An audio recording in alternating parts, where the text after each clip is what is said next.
লোকজন আমার সম্বন্ধে কি বলবে, লোকজন আমার সম্বন্ধে কি ভাববে, এই কথা ভেবে ভেবে আপনি আপনার সঠিক সিদ্ধান্ত নিতে পারছেন না। আপনি কি জানেন, এই আশেপাশের লোকজনই আমাদের মারে, বাঁচায় না, এরা আরও মরতে বাধ্য করে। ধরুন আপনি ডিভোর্স দিয়ে বাড়িতে বসে আছেন, আপনি তো বাড়িতে বসে আছেন ঠিকই, কিন্তু আপনার আশেপাশের লোকজন বসে নেই।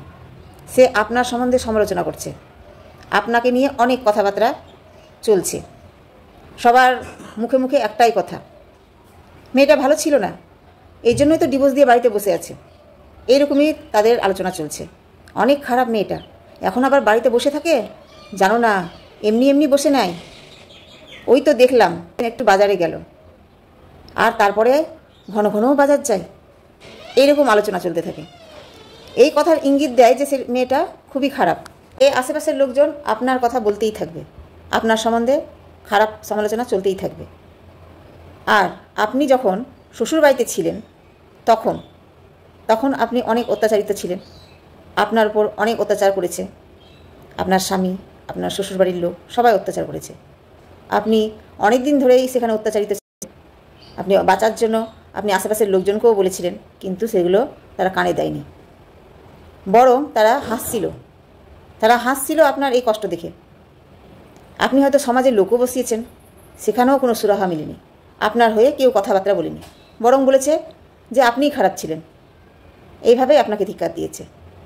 স্বামী অনেক মেরেছে আপনাকে, দিনের পর দিন মেরেছে, কেউ আশেপাশের লোক বাঁচাতেও আসেনি, কেউ বলেও নি আপনার স্বামীকে কেন মারছিস কেন, বরং মারতে উৎসাহ করেছে।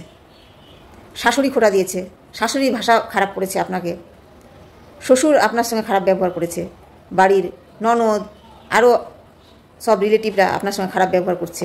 দিনের পর দিন আপনি অন্যায় সহ্য করেছেন, অত্যাচারিত হয়েছেন। আপনার স্বামী দিনের পর দিন আপনাকে মারধর করে, শ্বশুরবাড়ির লোক মানসিকভাবে টর্চারিং করে, আর আপনি সেটাকে সহ্য করেই যান। আপনি এটার ভয় সহ্য করেন যে বিয়েটা ভেঙে না যায়, ডিভোর্স না হয়ে যায়। ডিভোর্স হলে তো আমি ডিভোর্সি মেয়ে হয়ে যাব, আমাকে লোকজন কি বলবে, সবসময় এই ভয়টা করেছেন। এই ভয়ে আপনি অন্যায় অত্যাচার সবই সহ্য করছেন। এই যে অন্যায় অত্যাচারগুলো সহ্য করছেন শ্বশুরবাড়িতে, সমাজ আসে না দেখতে, সমাজের কোনো লোকও বলতে আসে না, কিন্তু আপনি যখন ডিভোর্সি হয়ে যান তখন এই সমাজ আসে বলতে, তখন সমাজের আশেপাশের লোকজন ঠিক বলতে আসে। এতদিন তারা চুপচাপ শুনছিল, হাসছিল, মজা নিচ্ছিল, আর যেমনই ডিভোর্সি হয়ে গেছেন তখনই তারা বলার জন্য এসেছে আপনি চরিত্রহীন, আপনি খারাপ, এই সমস্ত কথাবার্তা। আর আপনি যখন এগুলো সহ্য করতে পারবেন না আশেপাশের লোকজনের কথা, তখন কি সিদ্ধান্ত নেবেন যে আত্মহত্যা করে নিই। আর যদি আত্মহত্যা করেই নেন সেখানেও দোষ, বলবে যে এই তো মারা গেল, আত্মহত্যা করে মারা গেল, কেন কোথাও চলে গেলে পারতো না, কাজ করে খেলে পারতো না, এরকম বলবে। আর আপনি যদি না মরে বেঁচে থাকতেন, কাজ করে খাচ্ছেন, মনে করেন এখনই ডিভোর্স দিয়ে বাড়িতে বসে আছেন, তবুও তো টিকতে পারছেন না। তাই আপনাকে এটাই বলবো যে আশেপাশের লোকজন আপনাকে বলবেই, এরা বলার জন্য খালি, এরা আপনাকে উদ্ধার করবে না, আপনাকে শুধু বলে বলে নিচে নামাবে।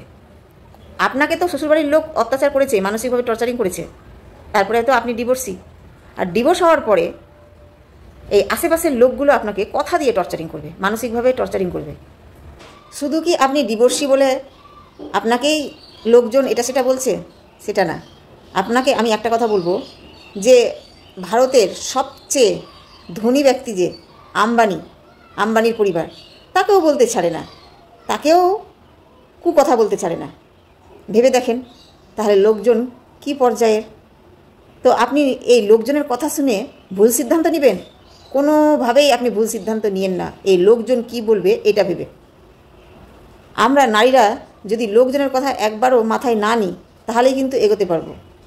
কিভাবে আপনি সুখে থাকবেন, কিভাবে আপনি ভালো থাকবেন, সেই সুখে থাকা ভালো থাকার দায়িত্ব কিন্তু আপনার।